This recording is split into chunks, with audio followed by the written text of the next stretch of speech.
Welcome, everyone. My name is Nichelle Anderson. I'm your host for my podcast show, Nichelle Anderson, Short Stories and Beyond. Thank you again for tuning in for this week as I continue to move forward regarding my season 2, 2018 to 2019 on this podcast show that I started last year. So I have to say that I'm very thankful and excited of moving forward. And so in this season 2, of course, this will be set up as weekly broadcasts and to release my short stories as well as different types of themes in my short stories, different time frames, I should say. The most of my short stories are featured focusing on my production that was based on my book, Mitsrayim, and that deals with ancient Egypt. And that's what I started mostly last year. I'm going to continue to move forward because that's my Heart of Gems. That's the book that really started me on my writing career, okay? To get me into thinking that that's part of my purpose, right? So, but at any rate, today's episode is episode 34. So let's go ahead and let me do my opening by just going over a few things with this premium of my podcast. Now, like I said earlier that I release clippets. I said in my previous episodes, but pretty much just to recap for those that are new. And so there are clip snippets of the short story. To get the full story, you will have to become a patron. And you will see that description to my Patreon page. That's Patreon. And it will give you information of becoming a patron and what you get in that, in the sense, not just a full short story, but also rewards based on your level. So let's go ahead and check that out. Now, just to kind of touch on MOLIAE, which I mentioned earlier, is pretty much from my book, Mitsrayim. And that came into another phase into a theatrical production, which I named it Moments of Love in Ancient Egypt and shortened it MOLIAE, MOLIAE. And right now it is in the process of being in the prep stage of returning back to stage for the third time. This would be a bigger production. So it is taking more time into that preparation to get that ready to go and to announce when I will return back to stage with MOLIAE. So I'm very excited about that. The plan is to bring more characters to the production of the stage play. MOLIAE has been in websodes, a short film, not feature film. That's my ultimate goal. But definitely on stage was the first. And in this return back, it's a bigger celebration because I experienced a lot. I achieved a lot with just writing that book going forward. So it's going to be more than just a stage play, but an actual big celebration of that whole journey. Okay, so let's just start with the highlights for this week, for this episode 34, and that is entitled Mighty One Revealed Among Many. That's the title for today. So for the highlights, we are going to get a clip of the short story that will highlight the return of the Mitsrayim rulers. Remember, last month in September, when I was releasing the full short story, you got to really come into the realm of King Mahlon and Queen Hagar and their loving, respectful. You were able to experience their caring, devoted relationship last month. So go ahead and check out that episode and get a feel for that. And again, this all helps towards being very connected and understanding the characters that I will roll out when I return back to stage for the prestige return of MOLIAE. So these characters, for the most part, I give you an idea, especially in my director's clip, when I do those, for people to put the pieces together, my intention and how I'm looking at it, and I'm telling you more information about these characters and the plot and the purpose of all of these incidents here when I do my director's clip. It's a very good, when I release that, that's good to tune in because I also give you new information, information that I don't publicly say.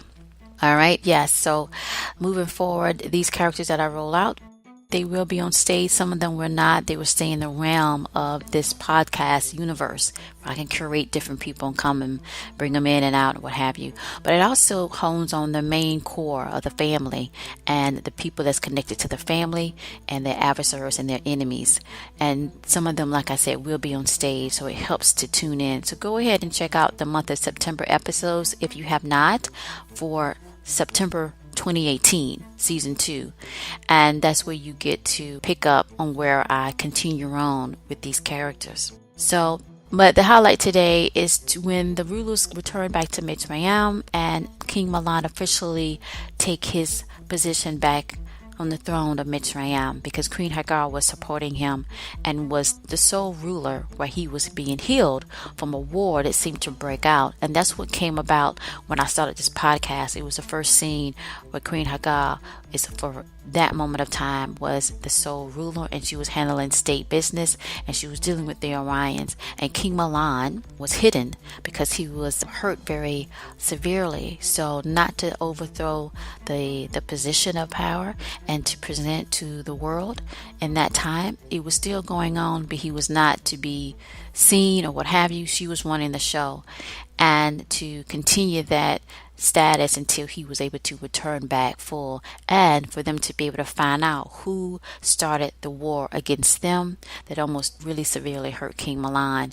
And at the end of last year, in my finale, episode 29, that's another one you need to check out if you haven't, where they got the head leader that was a part of it that was on the Orion side. It does seem that tribal leaders, people in the West, and it seemed like in the South, was a part of it. So they're still trying to find out the key players, but they got the main one out, and that was Ecko. He was the Orion. Okay, so let's move forward. So to recap from last week, which would be episode 33, we learned of Natu, his whereabouts, and his doings after the fall of Ecko, the one I just mentioned in episode 29 from season 1. And it seems that Natu is selling very nicely deep in the South. Okay, and he now has some rank of soldiers that's on his side. So he is surrounded by his trusted guards that followed him. We don't know where he was in episode 29 when Ecko received his fall from King Mahlon.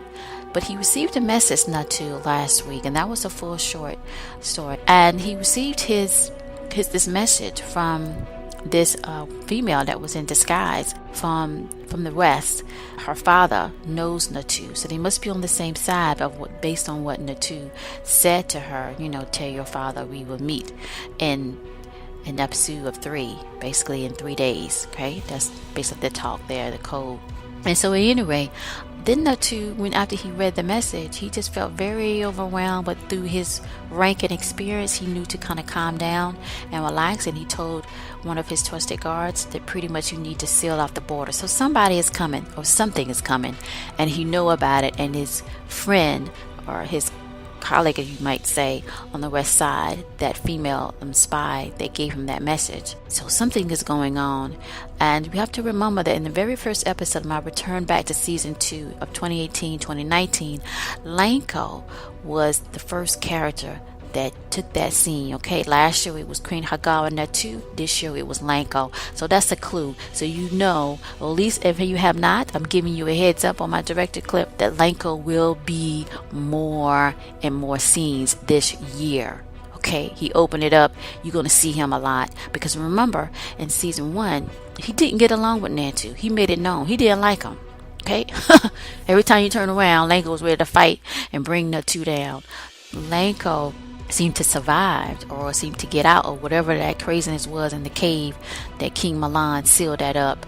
Now he was told by his elders that's also over Natu and Ecko to return back to Tamat and to give a message to someone in the northern mountains. And we know the northern mountains has to be somewhere near or not far on the opposite side of Mitsrayim. So with all that done and said from the recap of last week, let's move forward. Let's begin. For this week on my season 2 podcast show, Nichelle Anderson, Short Stories and Beyond. For this week, episode 34, entitled Mighty One Revealed Among Many.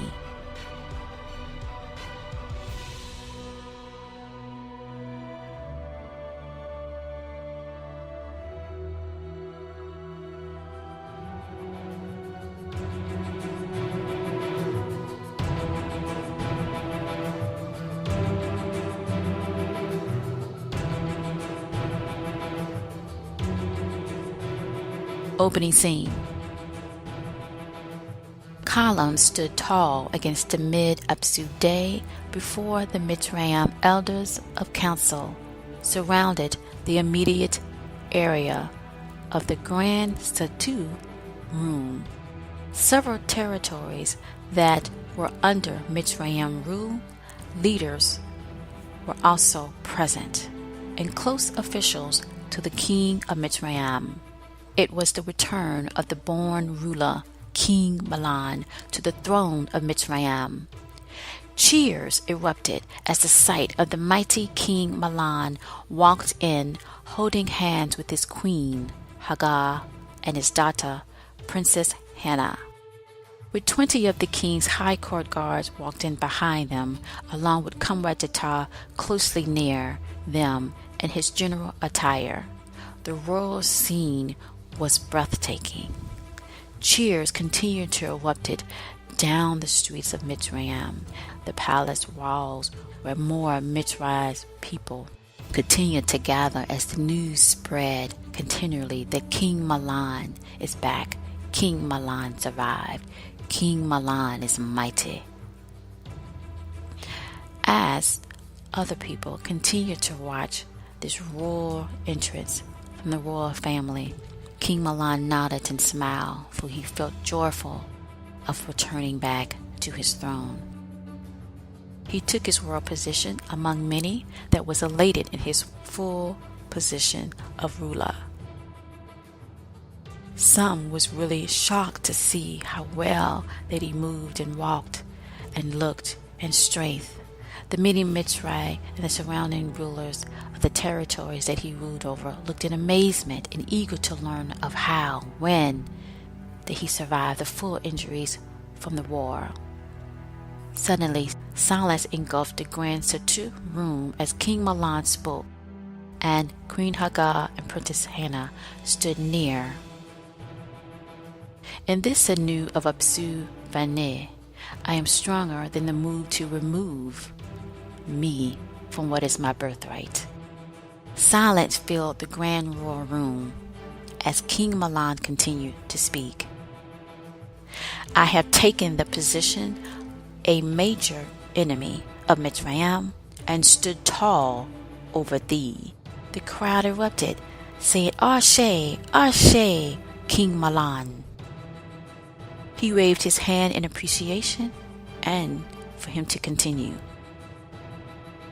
Mitsrayim was born to thrive, and in it as my birthright as a ruler from my ancestors and beyond. I stand to move our rule as mighty as ever forward with the new eye protecting us Mitsrayim against any that oppose our authority.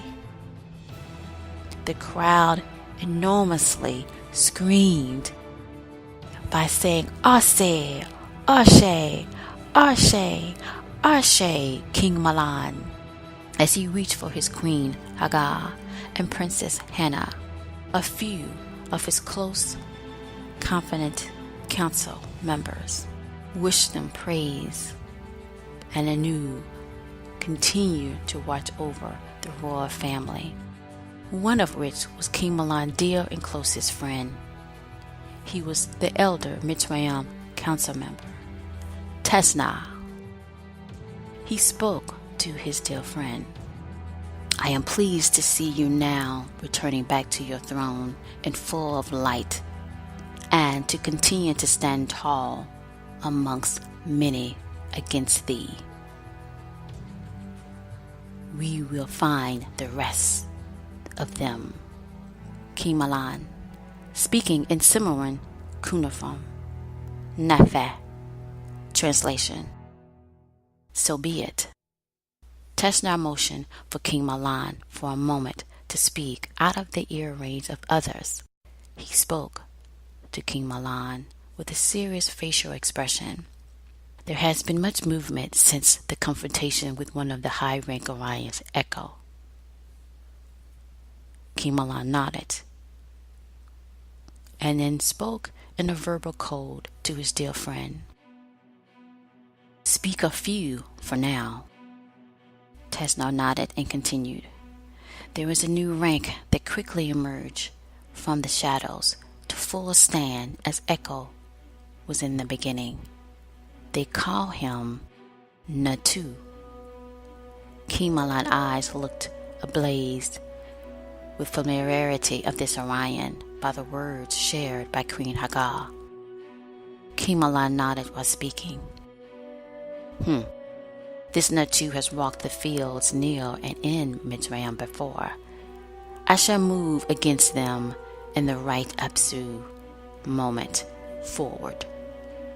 King Mahlon turned to face the others before he spoke again. Let this be a day of memory of gold to assure the light forward in delivering the will of Anu. King Mahlon took his family. The royal family continued to walk to the open terrace where millions of more Mitsrayim cheered with eagerness to see King Mahlon back in full standing. There were many Mitsrayim in the crowd cheering and eager to continue to see King Mahlon and his family as one, and his return to the throne of Mitsrayim far and farther into the horizon. They came to see his rule has returned. Meanwhile, on the outskirts of Mitsrayim, they are distant visitors to the land of ancient sands. Many men from the West tribal leaders are huddled together, hidden by the mirage of Apsu above and the golden sands dust that swirls continually below them. They are spies of the Orion and tribal region that once thought of winning the land of power of Mitsrayim. One of the leaders with the right patch from previous battles nodded as he saw someone riding towards them. This concludes this week clip snippet for this episode. If you would like to listen to the full story, please visit my Patreon page. The information will be in the below description. Mostly every week, I will release only the clippet of the short story, and once you become a patron, you will have access to the full short story, what's going on next, and I do plan to release more director clip notes as well as a bonus of releasing a story. Thank you again for joining my podcast this week. Of this podcast, Nichelle Anderson, Short Stories and Beyond. So long.